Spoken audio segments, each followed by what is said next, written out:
الحمد لله نحمده ونستعينه ونستغفره ونعوذ بالله من شرور أنفسنا ومن سيئات أعمالنا من يهده الله فلا مضل له ومن يضلل فلا هادي له وأشهد أن لا إله إلا الله وحده لا شريك له وأشهد أن محمدًا عبده ورسوله اللهم صل على محمد وعلى آل محمد كما صليت على إبراهيم وعلى آل إبراهيم في العالمين إنك حميد مجيد اللهم بارك على محمد وعلى آل محمد كما باركت على إبراهيم وعلى آل إبراهيم في العالمين إنك حميد مجيد أما بعد فإن خير الحديث كتاب الله وخير الهدى هدى محمد صلى الله عليه وآله وسلم وشر الأمور محدثاتها وكل محدثة بدعة وكل بدعة ضلالة وكل ضلالة في النار رب أعوذ بك من همزات الشياطين من همزه ونفخه ونفثه يا أيها الذين آمنوا اتقوا الله حق تقاته ولا تموتن إلا وأنتم مسلمون يا أيها الناس اتقوا ربكم الذي خلقكم من نفس واحدة وخلق منها زوجها وبث منهما رجالا كثيرا ونساء واتقوا الله الذي تساءلون به والأرحام إن الله كان عليكم رقيبا يا أيها الذين آمنوا اتقوا الله وقولوا قولا سديدا يصلح لكم أعمالكم ويغفر لكم ذنوبكم ومن يطع الله ورسوله فقد فاز فوزا عظيما ورب اشرح لي صدري ويسر لي أمري واحلل عقدة من لساني يفقهوا قولي قل أطيعوا الله وأطيعوا الرسول فإن تولوا فإنما عليه ما حمل وعليكم ما حملتم وَإِن تُطِيعُوهُ تَهْتَدُوا وَمَا عَلَى الرَّسُولِ إِلَّا الْبَلَاغُ الْمُبِينُ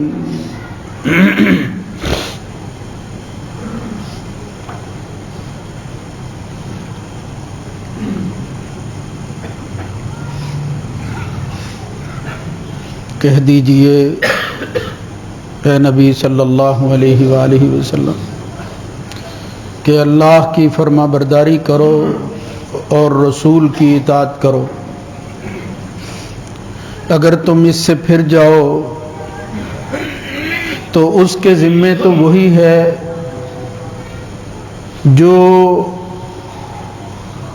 اللہ کی طرف سے اسے ادا کرنے کے لیے کہا گیا، اور تمہارے ذمے وہ ہے جو تم پر اللہ کی طرف سے بوجھ ڈالا گیا۔ اگر تم اس کی فرما برداری کرو گے تو ہدایت پاؤ گے۔ اس رسول پر تو واضح، کھلے اور صاف طریقے کے مطابق اللہ کا پیغام پہنچانا ہے۔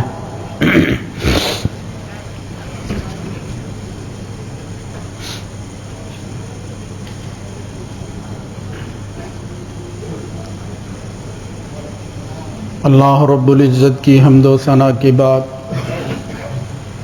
درود و سلام سید الرسل، سید ولد آدم، خاتم النبیین جناب محمد الرسول اللہ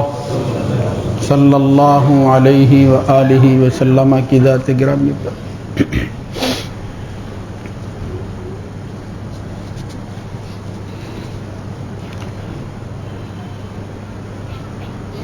اللہ تعالیٰ کی بے شمار نعمتوں میں سب سے بڑی نعمت اور اس کا احسان یہ ہے کہ اس نے ہماری زندگی کی رہنمائی کے لیے آسمان سے پیغامات بھیجے، اور پھر ان پیغامات کو عملی شکل دینے کے لیے اپنے پیغمبروں کو مبعوث کیا، جس کی تکمیل جناب محمد الرسول اللہ صلی اللہ علیہ وآلہ وسلم کی شکل میں ہوئی۔ اللہ کا وہ دین اور پھر وقت کے مطابق دی جانے والی شریعتیں، جن میں معمولی تبدیلی جو ہے وہ اللہ کے حکم سے ہوتی رہی، وہ بتمام و کمال ہم تک پہنچا ہے اس آخری نبی، اس ہادی اور مرشد کے ذریعے کہ جس کی بعثت کو بھی اللہ تعالیٰ نے ایک احسان قرار دے کر بیان فرمایا۔ یہ دین خود نبی صلی اللہ علیہ وسلم کی زبان اور وحی کی روشنی میں اس طرح کا واضح، صاف اور سچا دین ہے جس کو نور کہتے ہیں، اور وہ نور کسی دوسرے کا محتاج نہیں ہے۔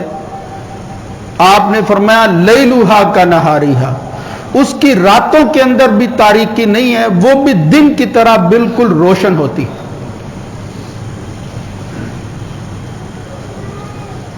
ایسے دین کو جو نبی اپنی امتوں تک پہنچاتے رہے، اور آخری نبی نے بھی یہ فریضہ سر انجام دیا ہے، اللہ رب العزت نے اس کے متعلق اپنی کتاب قرآن مجید فرقان حمید میں کئی حوالوں سے تذکرہ کیا ہے۔ یہ جو آیت سورہ نور کی اس وقت میں نے تلاوت کر کے اس کا ترجمہ آپ کو سنایا ہے، یہ بھی ان سب باتوں کا خلاصہ ہے کہ اطاعت، فرما برداری، ماننے کے حوالے سے جو اتھارٹی ہمارے پاس موجود ہے وہ اللہ رب العزت کی ذات مع صفات ہے، اور محمد الرسول اللہ صلی اللہ علیہ وآلہ وسلم کی شخصیت۔ بس دین منحصر ہے، شریعت کے مسائل محض اور محض جن سے لیے جا سکتے ہیں وہ یہی شخصیات اور یہی اتھارٹی ہے۔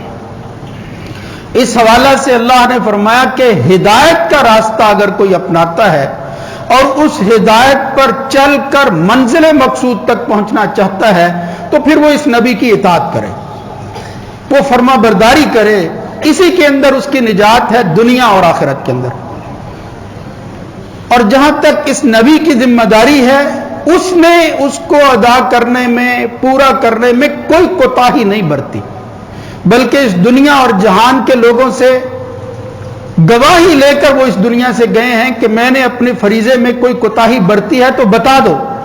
بیک زبان ان کا یہ کہنا کہ آپ نے حق ادا کر دیا ہے، یہ ان کی بلاغت کی بہت بڑی گواہی تھی کہ اس نبی اور رسول میں کوئی نے اپنے اس عمل میں، اپنی اس ذمہ داری میں کوئی کوتاہی نہیں کی ہے۔ اب اگر کوئی شخص اس دین کے اندر کوئی ایسا کام کرنے کی کوشش کرتا ہے جس سے وہ نقص پیدا ہو جائے یا وہ اپنے طور پر نقص پیدا کرنے کی کوشش کرتا ہے، وہ تو نور ہے، اس کے اندر ظلمت داخل نہیں ہو سکتی، وہ تو سورج ہے، اس کا مقابلہ جو ہے وہ کوئی اور چراغ نہیں کر سکتا۔ اس لیے اس کا نقصان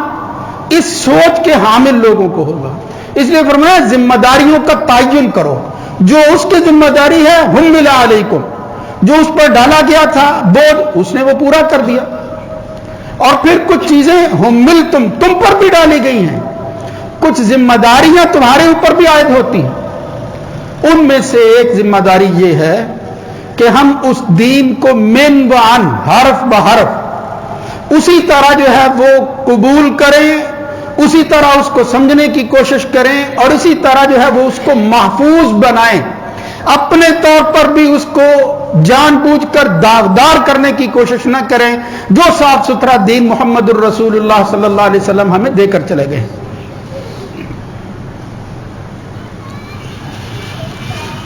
اس حوالے سے جو گزارشات آج پیش کرنا چاہتا ہوں وہ یہ ہے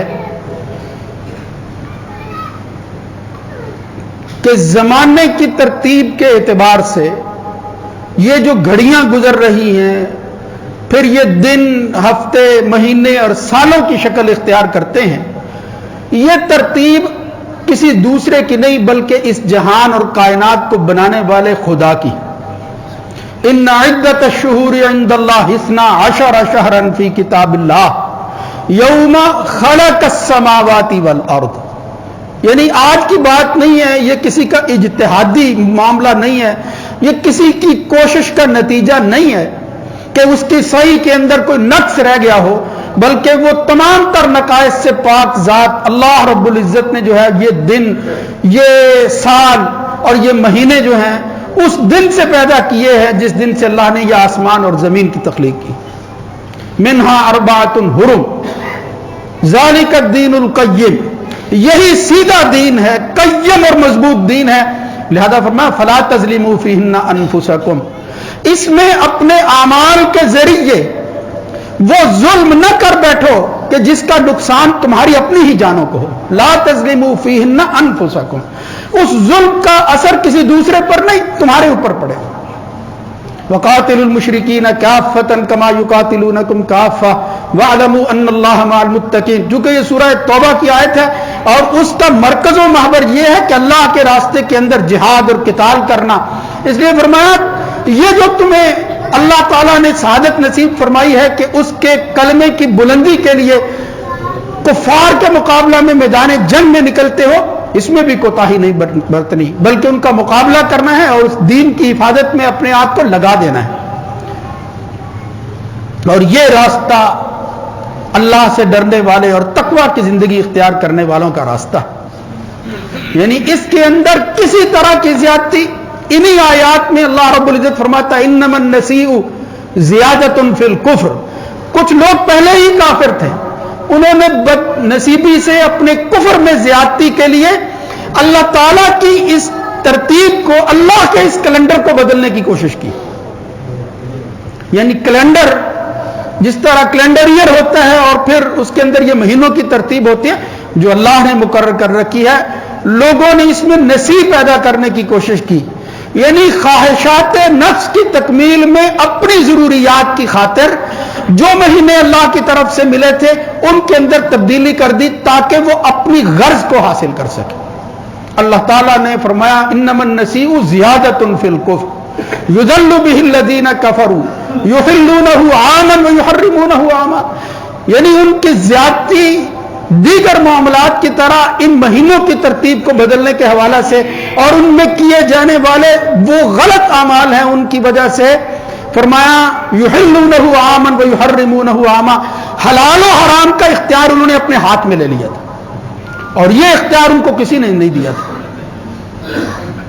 یہ کام صرف اللہ رب العزت کرتا ہے جس کی تشریح محمد الرسول اللہ صلی اللہ علیہ وسلم، اس کے علاوہ یہ اختیار کسی کو نہیں ہے۔ اگر کوئی اس اختیار کو استعمال کرتا ہے وہ خائن ہے، وہ اتھارٹی کو چیلنج کر رہا ہے۔ یہی بات جو ہے یہ سمجھنے کی ہے کہ ہم اپنے اعمال کے اندر کہیں کسی کی اتھارٹی کو اپنے ہاتھ میں تو نہیں لے رہے.